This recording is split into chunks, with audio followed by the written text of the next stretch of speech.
You know, the most terrifying monsters aren't the ones with claws and fangs. They're the ones with handsome faces, winning smiles, and an absolutely chilling ability to hide in plain sight. Today, we're going deep into the story of a man who is the perfect, terrifying example of this. It really is the question that's haunted everyone for decades. How did this happen? To even get close to an answer, we have to go back to what seemed like a perfect summer day, a day that turned into an absolute nightmare. So, I want you to picture this. It's a park. It's packed with people enjoying the sun. Families, students, you name it. It's the absolute last place on Earth you'd expect a predator to be hunting. But that's exactly what made his approach so brilliant and so unbelievably horrifying. And this is what's so psychologically terrifying.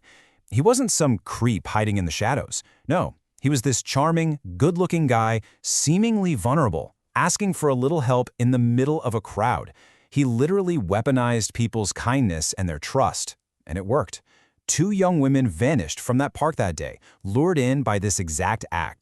Okay, so how does a person even become capable of that kind of cold, calculated evil? To even start to understand the monster, you have to look at the boy and the deep, dark secrets that his entire childhood was built on.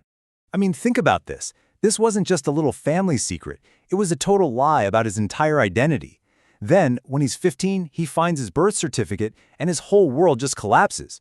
The woman he thought was his sister? That's his mother. The people he called his parents? They're his grandparents.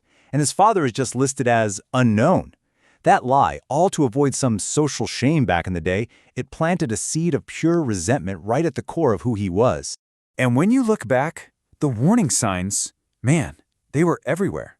That incident with the knives, he was only 3 years old.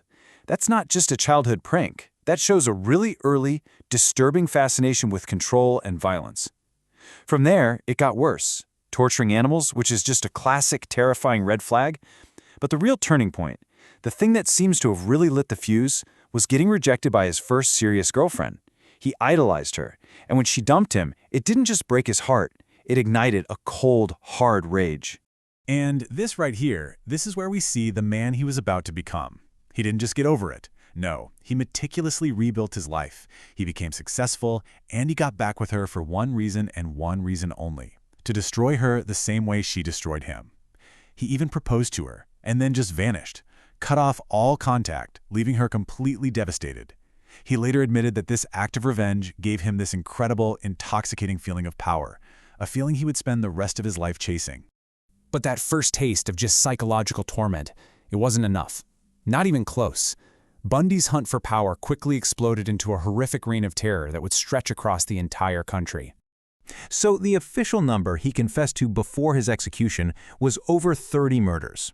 But honestly, investigators are sure that's just a fraction of the real number. The actual number of women he killed could easily be over 100. His method was like a chillingly perfect script that he used again and again. He was a master of weaponizing empathy. The fake cast, the crutches, it all made him seem harmless. He specifically targeted victims who looked like the girlfriend who rejected him, which is just a whole other level of twisted. The lure to his now infamous VW Beetle was always the final step before that charming mask just dropped and was replaced by pure, unimaginable violence. And that's exactly what made him so incredibly hard to catch. He wasn't just a local problem. Every single time the police started getting close, he'd just pack up, move to a new state, find a new hunting ground, and the whole terrifying pattern would just start all over again.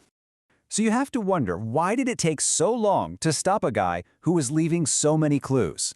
Well, the answer really lies in this massive but deeply flawed manhunt that perfectly highlights the failures of policing back in the 1970s. It was like all these different police departments in different states were holding a piece of the same puzzle, but they weren't talking to each other. They never sat at the same table. Each one thought they were just dealing with a local killer. And this massive failure in communication gave Bundy a huge advantage, basically letting him kill across state lines without anyone connecting the dots. And this is the part that is just mind-blowing. They were so close. They had his first name. They had his car. They had his face on a sketch. And most incredible of all, his own long-term girlfriend called the police on him multiple times, but they dismissed her. And why? Because Ted Bundy just didn't look like a monster. He was a handsome, charming, aspiring lawyer. It's a powerful and, in this case, deadly reminder to never judge a book by its cover. And even when they finally got him, they couldn't hold on to him. His first escape, he literally just jumped out of a courthouse library window. But the second one, it was even more unbelievable.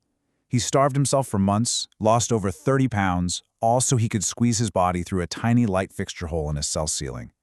It just shows you his intelligence, his patience, and his absolute utter contempt for the system that was trying to lock him away. His final trial in Florida wasn't just a trial, it was a spectacle. It was pure theater. He insisted on representing himself, and he turned that courtroom into his own personal stage. He was charming, he was well-spoken, he played to the cameras, even as the prosecution was laying out these monstrous, horrific acts. For the very first time, the entire country was watching live as this handsome man fought for his life, and people were both captivated and absolutely horrified. Well, the curtain did eventually come down on Ted Bundy's grand performance, but his final act and the terrifying legacy he left behind would end up changing the world of criminal justice forever. His death was just as much of a public event as his trial was. People were literally outside the prison cheering, setting off fireworks, celebrating in the streets. It was this massive release of years of fear and anger, just a collective sigh of relief that the monster was finally, truly gone. But his story didn't end when he died. His case left a permanent scar. The term serial killer basically entered our vocabulary because of him. The FBI's famous profiling unit, the Mindhunter Unit, was created in direct response to guys like Bundy. And most importantly, police departments were finally forced to create shared databases and task forces to make sure those communication breakdowns that let him get away with so much could never happen again. In the end, the Bundy case taught us all a terrifying but vital lesson. Evil doesn't have one face.